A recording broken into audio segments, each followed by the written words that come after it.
को मिलता है। जो ज्यादा भगवान का पूजा पाठ करता है वही सबसे ज्यादा दुखी होता है, जबकि कोई नास्तिक आदमी जो भगवान को नहीं मानता, कभी पूजा पाठ नहीं करता, कभी संतों का संग नहीं करता, वह सबसे ज्यादा सुखी जीवन जीता है।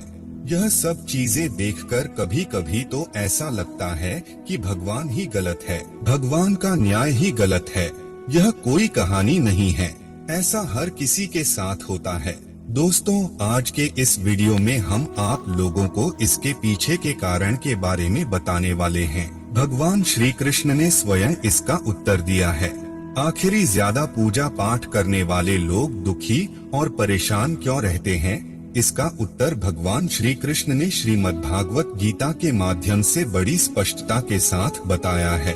तो चलिए फिर शुरुआत करते हैं। नमस्कार दोस्तों, धर्मा वचन चैनल पर आप सभी का स्वागत है। अगर आप भी भगवान श्री कृष्ण के भक्त हैं तो कमेंट में जय श्री कृष्णा जरूर लिखें। तो चलिए शुरू करते हैं आज की प्रस्तुति। दोस्तों, बात द्वापर युग की है, जब भगवान श्री कृष्ण और अर्जुन के बीच संवाद हो रहा था।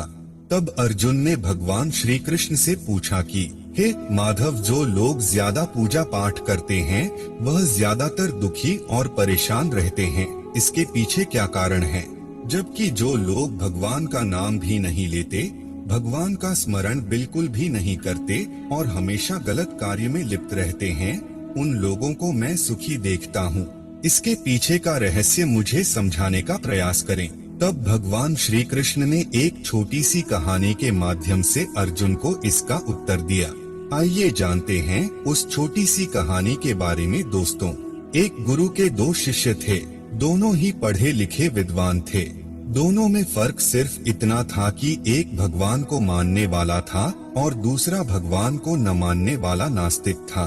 एक ऐसा था जहाँ पर भगवान की कथा होती थी, जहाँ सत्संग होता था, जहाँ भजन होता वहाँ दौड़ के चला जाता और भगवान की पूजा पाठ करने लगता।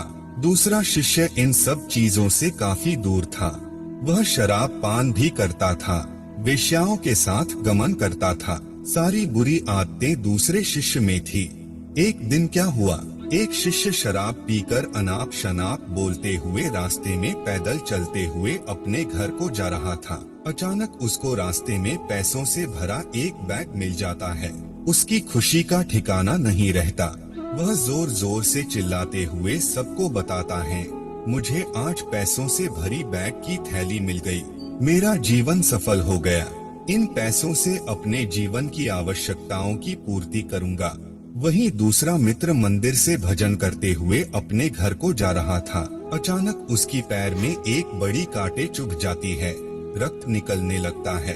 ठीक उसी समय दूसरा शिष्य भी वहीं पहुंचता है और हंसते हुए उसको बोलने लगता है, क्यों तुम ही हो ना जो सबसे ज्यादा पूजा पाठ करते हो, भगवान का भजन करते हो, क्या दिया तुम्हारे भगवान ने तुम्हें? मुझे देखो, मैं कभी मंदिर नहीं गया और ना ही मैंने कोई भी काम अच्छा किया। मेरे घर में भगवान का मंदिर भी नहीं है। मैंने कभी अपने घर में सत्यनारायण का कथा नहीं कराया, भगवान के सामने कभी माथा नहीं टेका। फिर भी मैं कितना संपन्न हूँ, अमीर हूँ, मेरे पास पैसों की कोई कमी नहीं है। सबसे ज्यादा सुखी जीवन मैं ही जी रहा हूँ। अच्छे शिष्य को उसकी बात चुभने लगी। उसने मन ही मन विचार किया, हाँ यह तो सच बोल रहा है, मैं कितना पूजा करता हूँ और वह कुछ नहीं करता, फिर भी कितना सुखी है। इतना सोचते हुए वह अपने गुरु के पास चला जाता है और यही प्रश्न गुरु से करता है। गुरुजी मुस्कुराते हुए बोले, भगवान जो करते हैं अच्छे के लिए ही करते हैं। जिसकी जैसी योग्यता होती है उसको उसी के अनुसार फल देते हैं। अब तुम्हारे प्रश्नों का उत्तर तुम जानते हो। भगवान ने तुम्हारे पैर में ही क्यों चुभाए काटे और उसको पैसों से भरी हुई बैग क्यों मिली? सुनो, तुमने पिछले जन्म में बहुत पाप किया था, इसलिए तुम्हारी आज मौत होने वाली थी। तुम बच गए क्योंकि तुम मंदिर गए थे, तुमने भगवान की पूजा की थी। यही एक कारण है कि तुम्हारी मौत न होकर सिर्फ एक ही काट चुभा। अब तुम्हारे मित्र की बात करते हैं। पूर्व जन्म में वह एक संत महापुरुष था, इसलिए उसकी आज किस्मत बदलने वाली थी। करोड़ों की संपत्ति का मालिक बनने वाला था।